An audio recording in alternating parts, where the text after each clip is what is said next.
Om Ajnanatirmirandasya Jnananjana Shalakaya Chakshurunmilitam Yena Tasmai Shri Gurave Namaha Gurave Gaurachandraya Radhikaya Tadalaye Krishnaya Krishna Bhaktaya Tadbhaktaya Namo Namaha Narayanam Gurum Vande Sharanyam Bhakta Bandhavam Gauramanubhishtam Purnam Radhadasyam Pradayakam Grupánugacharya Varyamburupa Manjari Prishtakam Patita Pavana Karuniyam Yugacharya Narayanam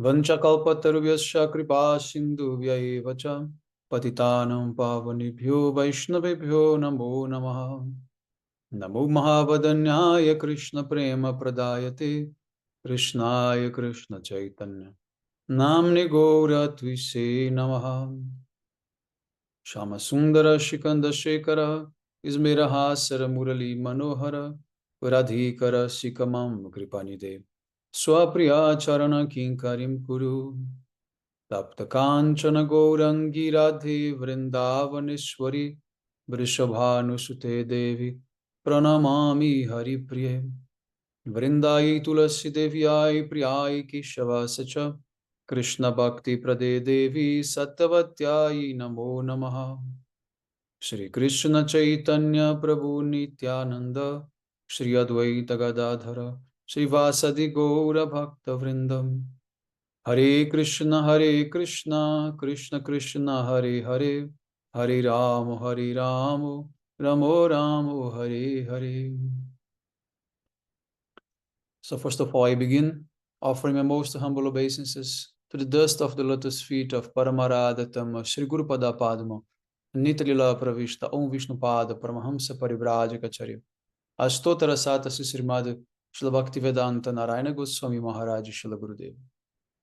And to my most worshipable Shiksha and Sannyasa Guru, Nitalila Pravishta Om Vishnu Pada Astotara Sata Srimad Srila Bhakti Vijnana Bharati Goswami Maharaj. And to all Sri Rupanula Gauriya Guru Varga, to all Tridandi Sannyasis, Brahmacharis, Vaishnavas, Vaishnavis, and to all the assembled devotees here today, my most respectful obeisances. So by the causeless mercy of Srila Gurudeva and all Mahabhagavata Acharyas, we are able to assemble here one more time. So today is chapter 9, Raja Guhe Yoga. Yoga through the most confidential knowledge. Verse 1. Sri Bhagavan Vacha Idam tu te guhyatamam pravakshami anushave Jnanam Vijnana Sahitam Yad Jnanatva Moksha Se Shubhat. Sri Bhagavan said, O Arjuna, because you are non-envious, I shall impart to you this most confidential knowledge, which has the characteristics of pure devotion and which bestows direct realization of me. Such knowledge will liberate you from the miseries of the material world. Commentary of Srila Vishwanath Chakravarti Thakur, he's saying, this 9th chapter gives knowledge of Sri Bhagavan's opulences, Aishwarya.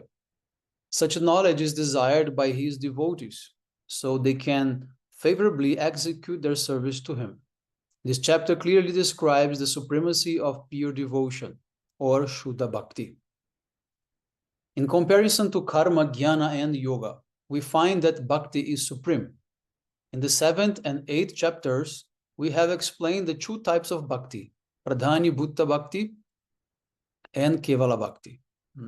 Of these 2, Kevala Bhakti is extremely powerful, and unlike jnana, it does not depend upon purity of heart. So this is a very, very important point. You can perform bhakti even without purity of heart, even of behavior. In this very chapter, there will be the shloka Apiche Suduracharo that always bring a lot of controversy and things, but Krishna is very direct in this point, saying that no matter what, my exclusive devotees, they are always to be considered pure and saintly. So in this way, Srila Vishwanath Chakravarti Thakur, he's saying, unlike jnana, bhakti does not depend on a purity of heart. This is in itself substantiates its supremacy. Knowledge of Bhagavan's Aishwarya, where is that? Or opulences is necessary to perform Kevala Bhakti. Details of those opulences are given in this 9th chapter. The middle 8 chapters, means 6 to 13, are the essence of Bhagavad-gita and all Vedic literature. And the 9 and 10 chapters are the essence of these middle chapters.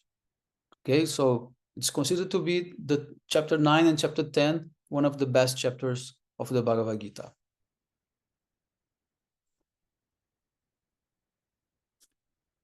Okay, then moving towards Gurudev's commentary. At the end, Srila Gurudev says that Bhagavan Shri Krishna is imparting this most confidential knowledge to Arjuna, knowing that his heart is free from envy and the hatred and filled with affection. So this is very important, that we should not be envious towards anyone, especially towards God. But since we believe in God, it means this type of enviousness is already gone from us. But those who are Mayavadis, they have envious from God, of God, envy from God. So, therefore, Krishna is telling to Arjuna very clear. He uses the word envy. Because you are not envious, because you are, what to say, sincere, non-duplicious, I'm going to give you this knowledge. Then verse number 2. Rajya vidya raja guhyam pavitram idam uttamam pratyaksha dharmyam sukham kartum avayam. This is the king of all knowledge and the monarch of all confidential topics. It is extremely pure and can be directly realized. This transcendental wisdom is consonant with the principles of Dharma. It is comprehended without difficulty and is eternal. So in this verse, Krishna is disclosing 3 types of knowledge. Guhya, Guhyatam, and Guhyatar. So it is going to be explained a little more in details further on. But this verse is already revealing that there are different levels of knowledge for different types of people and understanding. And verse number 3. O Parantapa, those who have no faith in this dharma of devotional service to me do not attain me. They wander on the path of material existence, which is full of death.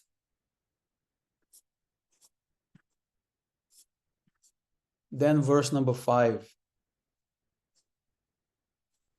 All that is created also does not actually exist in me. Behold my supernatural mystic opulence. Although I support and maintain the entire cosmic existence, I myself am not situated within it. So this is seems like a contradiction now. Even Arjuna asked Krishna, this is contrary to your previous statement in the chapter 9. In the chapter 9.4, that you are all pervading and the support of the whole universe. Also in previous chapters, maybe I think 6 or 7, we heard that Krishna is saying that the person who can see me in everything and everything in me, it can be delivered, right? But now Krishna is telling to Arjuna, everything is in me, but I'm not in everything. So how to solve this apparent contradiction? Now comes the difficulty of bhakti, because bhakti is not based on one concept called Aishwarya Jnana, in the sense that means the tattva vichara, only the philosophical comprehension. Because from the absolute perspective, Krishna is one, right? But from the perspective of rasa, of mood, he's not one, he's many. So in this way, Krishna is saying, no, Arjuna, that is another information that I gave you, that by principle, by energy, by management, everything is in me. Sorry, I am in everything as Paramatma, but Paramatma is not Krishna, right? Strictly speaking, Paramatma is not Krishna. Then Krishna says to Arjuna, this is the effect of my Aishwarya, my opulence, that although I am just like all my expansions, at the same time, I'm not like them. I'm completely different from all of them. Then Srila Bhaktivinoda Thakur, he says that all beings and elements exist in me alone. He's quoting Krishna. Do not conclude from this that all beings exist in my actual form. Actual form means Swarupa. So all beings are not in Krishna Swarupa. Rather, they exist by the power of my Maya Shakti. You, the Jiva, will not be able to comprehend this fact by your own limited intelligence. So in this way, Paramatma is everything. Everything is inside of Mahavishnu. Technically speaking, this is like that, because not everything is inside of Paramatma as well. Because Paramatma is the expansion to enter inside of everything, but everything is inside of Mahavishnu. Mahavishnu encompasses all, and all of them are like the latest expansions of Krishna. So what to speak of Krishna? Krishna is away from all of this. So he's actually not there. But you can say that somehow he is, because his desire is there, his intention is there, because he gave that power to others to do it for him. So in this sense, he's there, but not as his Swarupa, or as his transcendental body and personality. He's not there.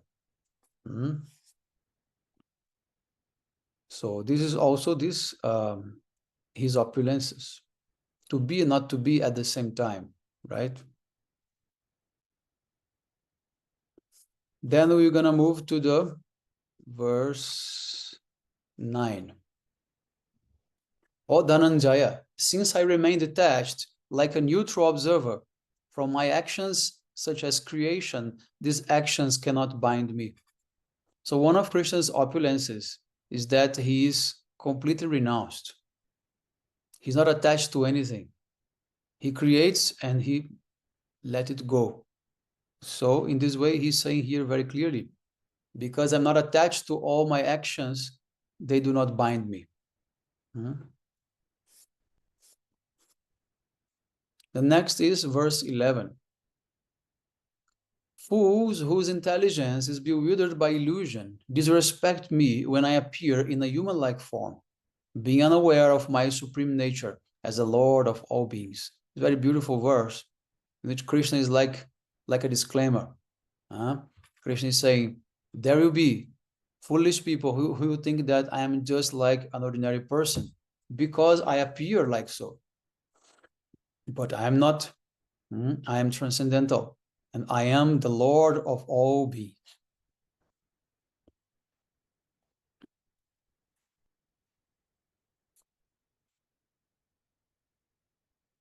Then verse 13. O Partha, the great souls, however, having taken shelter of my divine nature, know me to be the original and imperishable cause of all beings. They constantly engage in worship of me with their minds fixed exclusively on me. So now Krishna will begin to speak about exclusive devotional service. How we should be only one pointed to him. Then next 14, he says, constantly chanting the glories of my name, satatam kriyatayantomam. This is a very important verse. Constantly chanting the glories of my name's qualities, form, and pastimes, endeavoring with determined vows, and offering obeisances with devotion, they engage in my worship, remaining always connected with me. So how the devotees are worshipping Krishna, especially chanting his names. Not only his names, describing his glories, his pastimes, his qualities. So devotees, they will always come together and they will nourish each other, speaking like so. There is a very similar verse which comes in chapter 10, which is also describing how the devotees, they will come together and affectionately they will discuss about Krishna. And this is what the gopis did when Krishna disappeared from the Rasa Lila. They came together and they began to speak about Krishna, and that became the Gopi-gita. So speaking about Krishna is the only thing that can pacify our heart, pacify our soul. So always we should be like drowning inside of the ocean of Harikatha.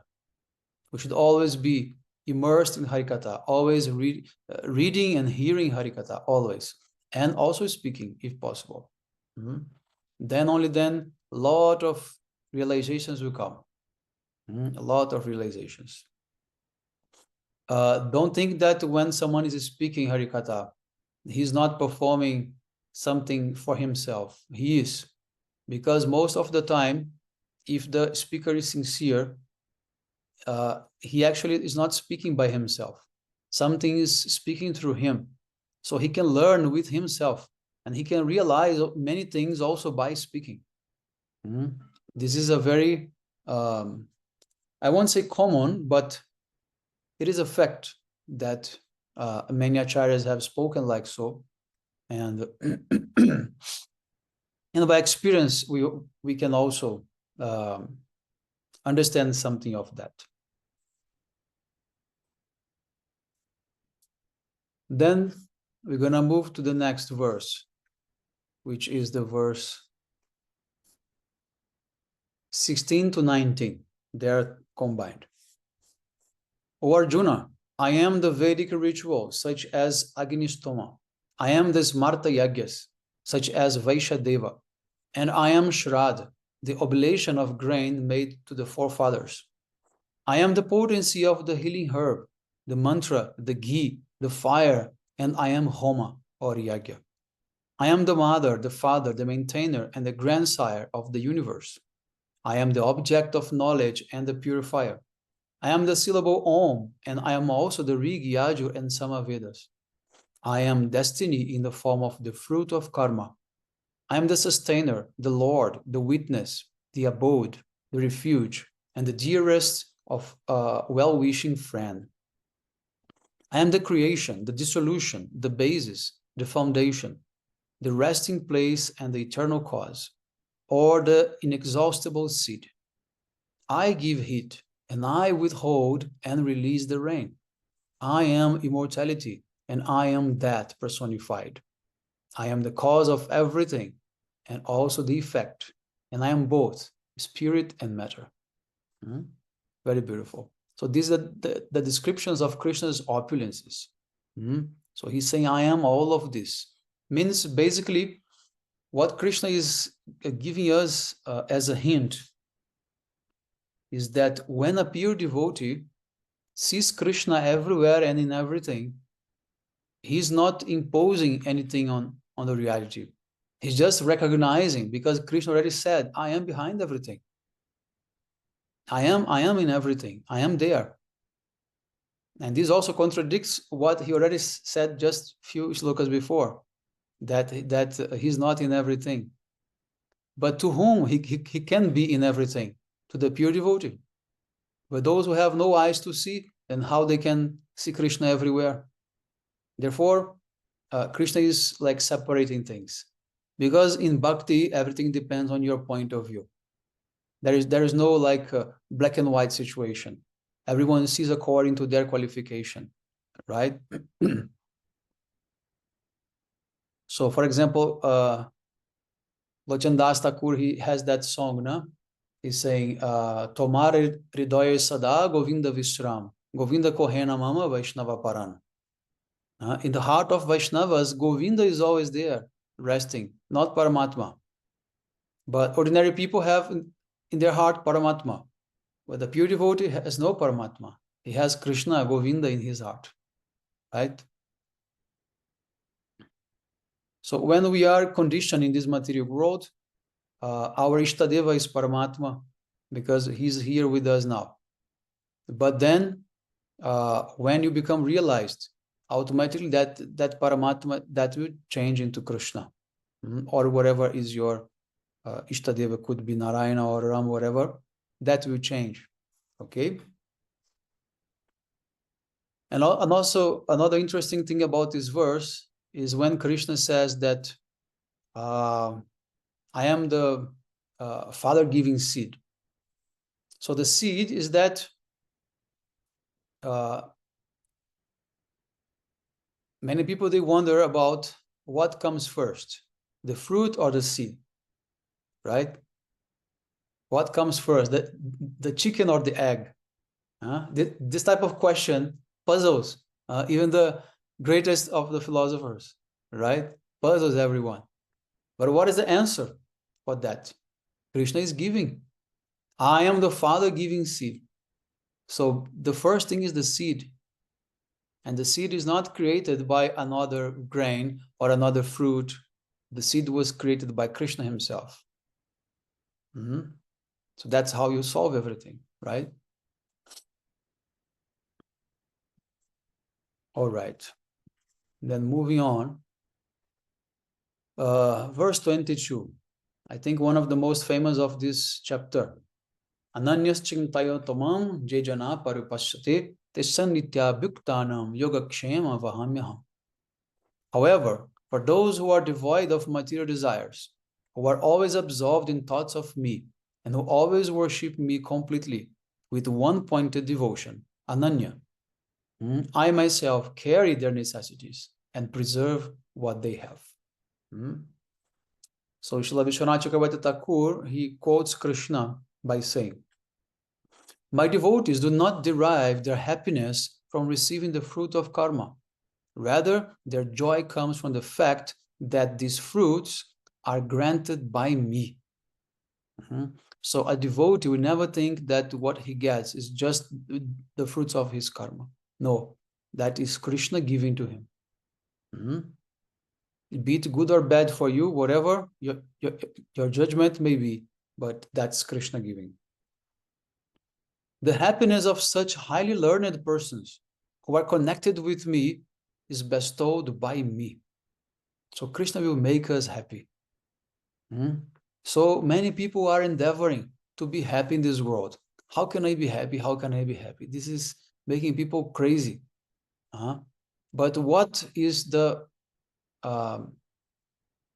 what should be the understanding of the devotee is that I'm not struggling for my happiness. I'm struggling for Krishna's service. If I will be happy or not, that doesn't matter. But Krishna will definitely make me happy. Because the result of service must be happiness, cannot be unhappiness. So this is a natural result that you must be happy if you are doing bhakti. There is no other chance for you. There is no other way for you. And if you are not happy, means you are doing something wrong. Something is wrong. Because Krishna, he guaranteed, if you perform my service, the result must be happiness. I'm giving you happiness. And then Krishna continues saying, others who are not connected with me are to be known as not learned. Nitya Bhuktanam also means that I grant success in yoga, meditation, and so on to those who always desire a connection with me. Kshemam means that even if they are not expecting it, I personally maintain them and carry their burden. So Kshemam is a very important word because Krishna is saying, even if they are not expecting, I will be there. It does not depend on them to, desire or not, to want or not. Krishna is going to be there to support. So here, Sri Bhagavan has not used the word karomi, which means I do, but he used the word vahami. Vahami means I carry. It implies that I personally carry the burden of maintaining their bodies, just as a householder carries the burden of maintaining his wife, sons, and other family members. Their yoga and maintenance means their progress and their kshema are not a result of the fruit of their karma, unlike others. So regarding this point, Srila Gurudev in his commentary, he tells the story, the famous story of Arjuna Mishra. Arjuna Mishra was a Brahmin who was every day studying Bhagavad-gita, and he was a very exalted devotee. But one day, after reading Gita, and because he was writing a commentary on the Gita, he came across to this verse. And then he became doubtful. He thought, how is Krishna telling truth here, that he maintains and he carries what the devotees need? I am completely poor. I have even no clothes to wear. My wife and us, we struggle to maintain ourselves. Every day after reading my Gita and doing my sadhana, I have to go for begging on the streets. We have nothing at home. We are completely poor. So how is Krishna providing and maintaining everyone like this? I don't believe that. So he made he took his pen and he made a red, line on top of these verses, these lines of this verse. And then he went for begging. After some times, what happened is that his wife was at home, doing some services, whatever, waiting for him to come to bring something to eat, then she will cook. And suddenly, one small boy, blackish complexion, he knocked on the door of that lady. And he say, hey, Mataji, please open the door quickly. It's a very heavy burden on my back. And when she came to the door, she was surprised. Say, but who sent you here with all these supplies? Then the boy said, oh, your husband. He collected so much today, and he put on my back this load of heavy stuffs, and he even, beat me and made me quickly come here to give you all of this. And the lady became so upset to say, oh, my husband, how he could do this to such a small boy? Please come inside. I will take care of you. Then she begins to cook. Then the boy was there, sitting there. After some time, the husband comes back home, and then he sees that, she's cooking so many things. The house is full of, supplies and things. And then the wife, already very angry, chastised him. Oh, you hard-hearted person. How could you do that to this small boy? Making him carry this heavy, load on his back, and even beating him. And he showed on his back, there was the scratch there on his back because you beat him. And the Brahmin, he became puzzled. He said, no, I think you are crazy. You are seeing something, because I did not collect anything today. What to speak of sending a boy full of stuff? And the lady was not believing him. Said, oh, you are a very cruel man. You see, look, the boy is sitting there. So when he went there, the boy disappeared. The boy was not there. And she also became puzzled. And then she said, what happened? I cannot understand. Please tell me what is going on. Then he felt something in his heart. And immediately he went to his room. And then there he found his Bhagavad-gita. And those 3 red lines he made on top of the verse had disappeared completely. And then he realized, oh, my wife, you are so fortunate that today Gopinath, Gopala himself, he came and gave you darshan and brought all of this to us. I didn't do anything to him. That was Krishna himself. So in that house, he used to worship the deity of Gopinath. So when he came towards his outer room, when he saw Gopinath, he entered in ecstasy and he fainted on the ground, and he was there So this is to prove that Krishna is not lying. He's not deceiving anyone. His words are clear, and his words are truth. Completely truth. Okay, so let us move. Verse 23. O son of Kunti, those who worship other demigods with faith actually worship me alone, but in a way that is unauthorized. Krishna had declared before, Krishna told that the demigods, they cannot do anything for you. I actually do through them. I give the fruits and results of your worship to them, but it's unauthorized. So Krishna is saying very, very clear. Avidhi purvakam. It means it is contrary to the injunctions, avidhi. So Krishna is never authorizing you to worship demigods, never. And now in the next coming verses, he will even emphasize more this aspect. Then verse 25. Yanti deva vrata devam pitring yanti pitrivrata puttan yanti bhuteja yanti maja junopimam. The famous verse. Those who worship the demigods go to the planets of the demigods. Those who worship the forefathers go to the planets of the forefathers. Those who worship the spirits go to the planets of the spirits. And those who worship me will surely come to me. Krishna is making it very clear. Then verse 26, Patram pushpam phalam toyam yumya bhakta prayachati tadaham bhaktya uparitam asnami prayatatmanaha. If any pure-hearted devotee offers me a leaf, a flower, a fruit, or water with love and devotion, I will surely accept that gift. One of the most famous verses of Gita, how Krishna is accepting with love whatever the devotee may give. So therefore, it shows that you don't need to be rich to be a devotee of Krishna. From any class, any type of financial condition you have, you can worship Krishna. Krishna is never behind opulences. But one thing you should be very clear, that you should serve according to your status. If you have a high status and do not worship enough, then this is offense.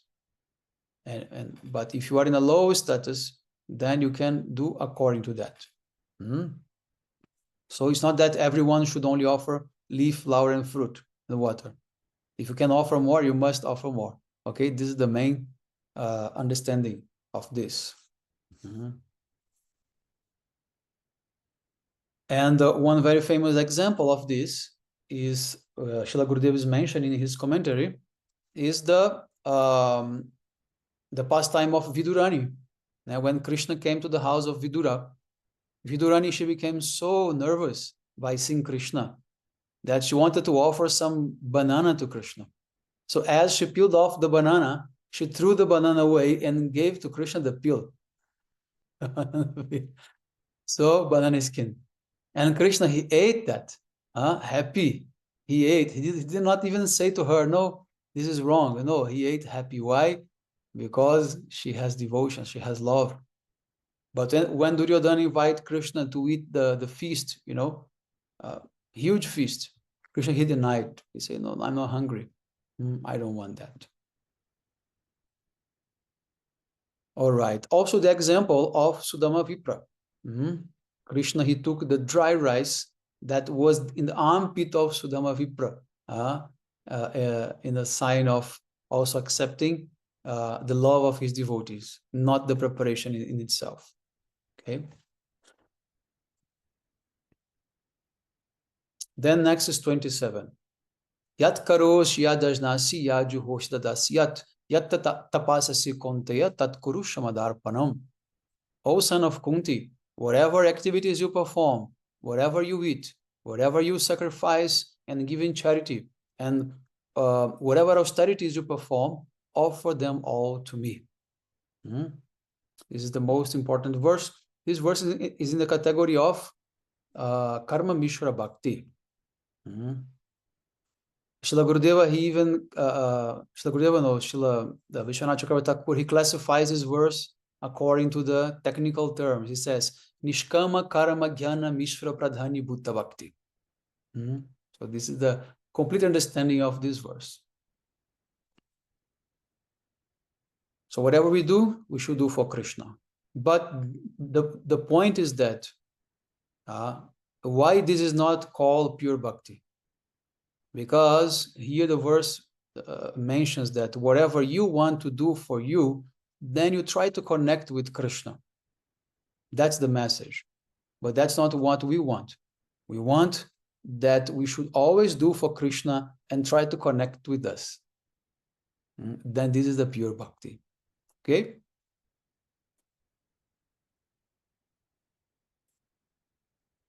Everyone is following?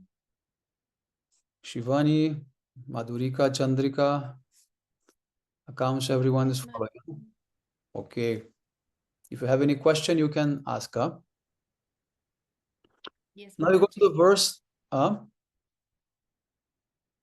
You go to the verse 28. In this way, you be freed from the bondage of the auspicious and inauspicious results of karma, being thus blessed with the yoga of renunciation. By offering me all the results of your actions, you become distinguished even among liberated souls, and you will attain me. So this verse is important. Why? Because Krishna is saying, Shubha Shubha Phaler, means the fruits of auspicious and inauspicious things.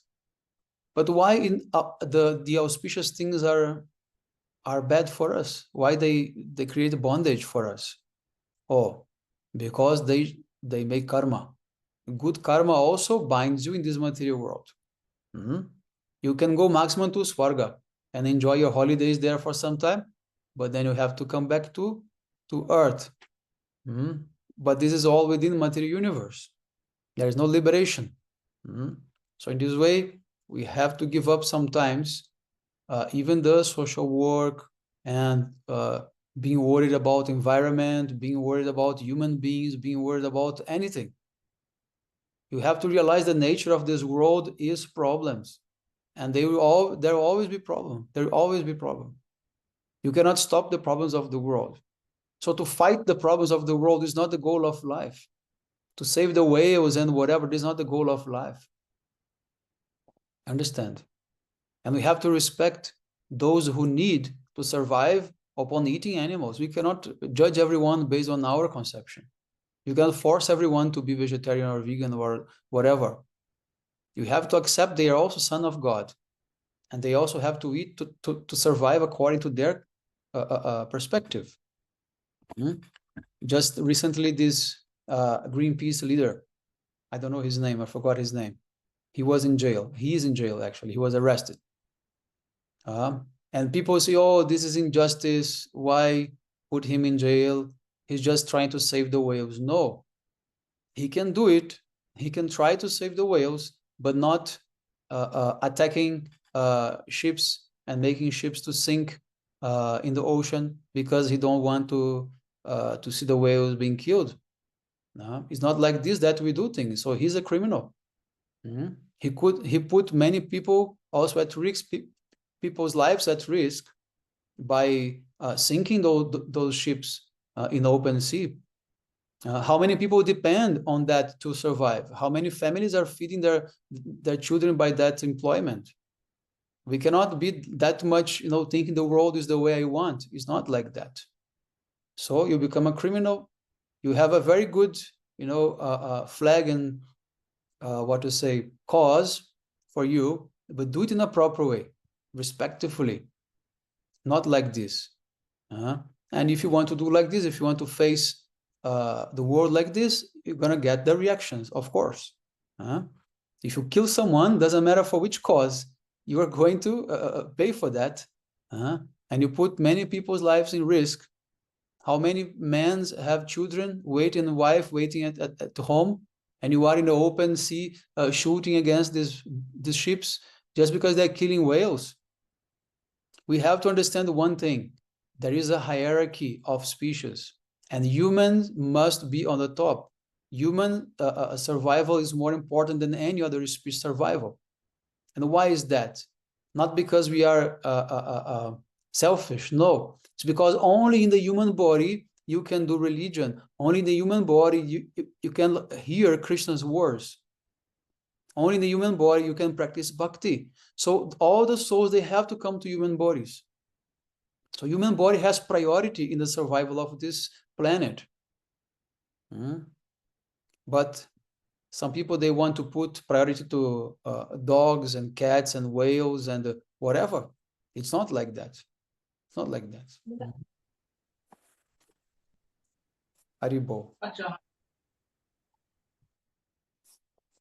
So in this way, we have to be very, very careful when we understand the world and act, because reactions will come.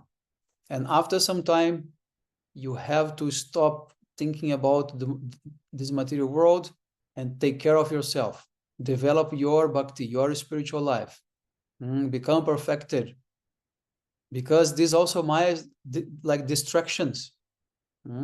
Putting around you so many things to do, so many beautiful causes to be engaged. And what about your sadhana? What about you? Are you going to free yourself from this Maya, samsara, or not? You want to be here forever, you and them. You can only save them if you save yourself first. You cannot deliver anyone if you're not delivered. So this is not selfishness. This is understanding the tricks of Maya and understand that my home is not this planet. And the only person to be blamed by what is happening in this world, this is Krishna himself. He made things like that. The rules and everything was made by him. If people die and people born, animals die, animals born, who made this rule? Who made the world like this? Not me. So why should I feel now myself, what to say, responsible for others' suffering and others' problems? Not possible. Not possible. I cannot even take care of my own problems. What to speak of now engaging myself in solving someone else's problems? I'm not saying that if someone comes to you and say, I am thirsty, please give me a glass of water, I'm going to give. There is no issue on that. I'm not saying that we should. I'm saying that your time and engagement and your understanding of life's future and meaning of life, that should be changed. That should be a shift. But even when you are in a deep bhajan, to give a glass of water to someone can be also very bad for you. Lokanath Das Goswami rejected Narottam Das Thakur because he stopped chanting of Harinam to give a glass of water to a farmer. Lokanath Das Goswami told, you are not qualified more to stay here with me doing bhajan, because you stopped the service of the highest person, which is Krishna, by serve a mundane person. He can take water anywhere else. This is not a desert. This is Vrindavan. Why you have to stop your chanting to give water to this person? You're not qualified. Understand? So this is very, very important. This is how we understand what is the highest service. Whom I am serving? Serving myself, serving mundane people, serving animals, or serving Krishna, serving Vaishnavas. What is the highest service? So that should be put into rank, right? All right, then verse 29. I am equally disposed to all living beings, and I am neither inimical nor partial to anyone.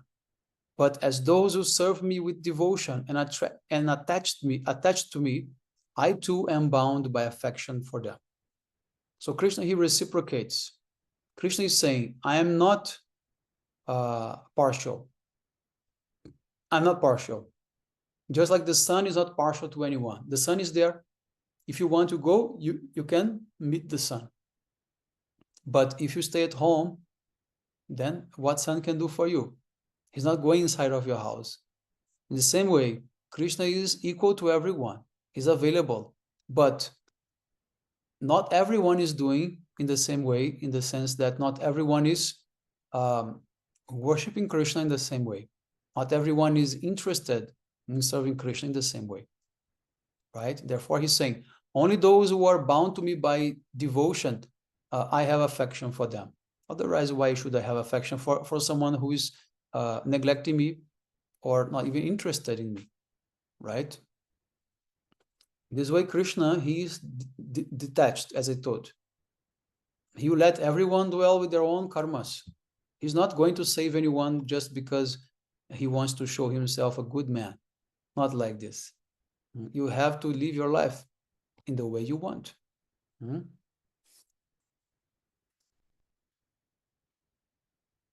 Then verse 30. One of the most polemic, controversial verses of the whole, literature. Apiche suduracharo bhajate mam ananya bhak. Sadureva sadmantavya samyag vyavasito hi saha. Even if a man of abominable character engages in ananya bhajan, exclusive devotion to me, he is still to be considered a sadhu, because his intelligence is firmly fixed in bhakti to me. Then Srila Vishwanath Chakravarti Thakur, he says, in the voice of Krishna, my attachment to my devotee is natural, even if his behavior is degraded. My attachment to him is not lost, and I make him supremely righteous. For this reason, Krishna speaks this verse beginning with apiche. Sudurachara means that even if he's addicted to killing others, to having illicit relations with women, and being attached to others' wealth, if he engages in bhajan of me, he is surely saintly. What type of bhajan must be performed?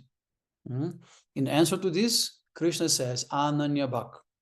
He is a sadhu who does not worship any demigod, but only worships me, who does not engage in any fruitive work and speculative knowledge, karma and jnana, but only engages in bhakti to me, and who does not desire any happiness, such as the attainment of a kingdom, but only desires to attain me. But now, the question may come, if some type of bad behavior is visible in him, then what type of sadhu he is? Maybe he's half sadhu, or little sadhu, or a lot of sadhu, or complete sadhu. But then Krishna says, no, mantavya, he must be considered a sadhu. What type of sadhu? Complete sadhu, not partial sadhu. Complete sadhu. He is to be considered a complete sadhu. One should not see that he lacks any saintly qualities. This is because he has made a staunch resolve. Samyag vyavasita. Due to my sins, whether I go to hell or degrade to a bird or animal species, I will never give up exclusive, one-pointed bhakti to Shri Krishna. This is a very beautiful statement of Krishna, assuring that no matter what, no one is lost for him. He's always going to make that person a sadhu. But what type of sadhu? That also should be explained. Sometimes the scriptures will speak something about present, which actually refers to future.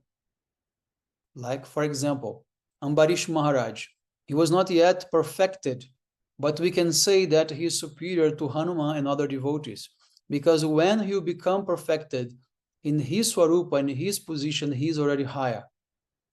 So what Krishna is saying here is not that he is a sadhu right now, in the sense that he can do whatever bad behavior, but he's going to be a sadhu in the future for sure, because the practice purifies, bhakti purifies, whatever. So Krishna is saying, don't judge, he's not lost. He's a sadhu. Sadhu, why? Because due to his service, his achievement in the future is guaranteed. It's just like your father puts $1 million in a bank account and you are just 10 years old, and your father says, only when you are 18, you can access that money. But although you cannot take it, you can say, this is my money. I have that, right? You have no even control about that, but you can say, this is my money, because this is guaranteed to you. So in the same way, Krishna is guaranteed.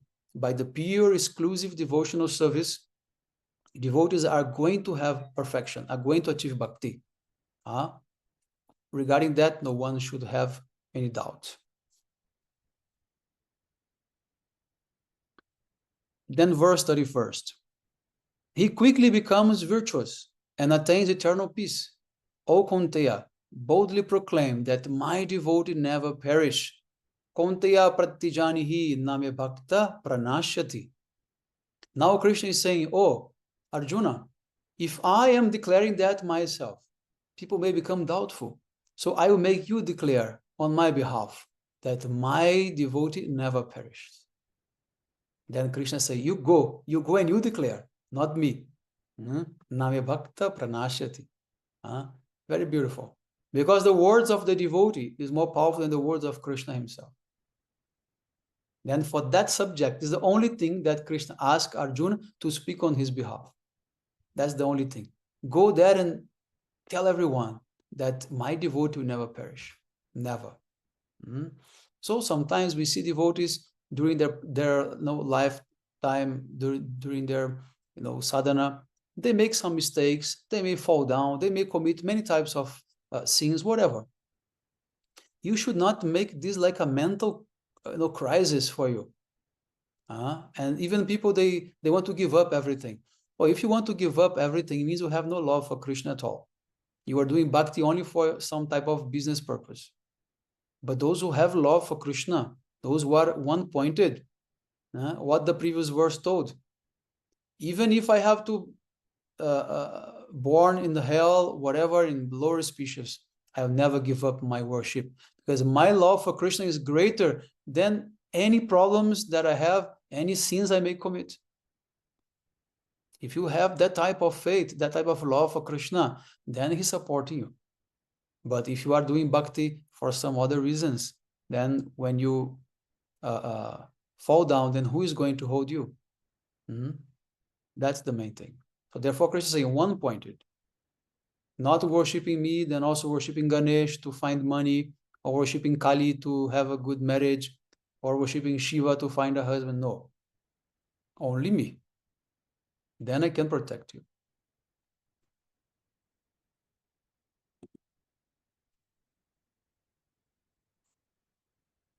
Okay, then let us move on.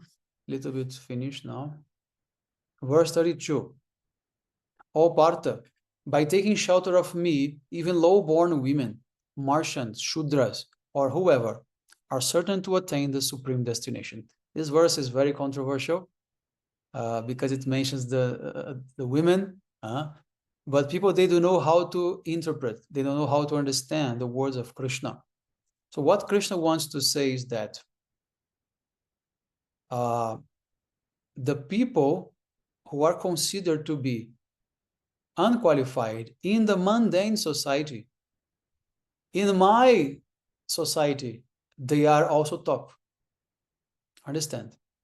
So Krishna is declaring to the world that these people who you consider to be like unqualified, like low-born women or merchant or Shudras, for me, they're not lower. For me, they're not insignificant.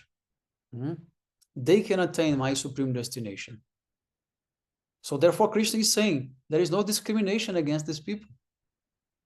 Understand my point? That's the mundane society which will condemn these people, but not Krishna. Krishna says they can attain the destination. So Krishna is speaking to the society. Okay?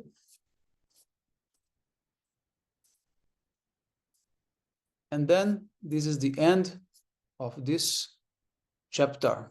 Chapter 9, very beautiful chapter.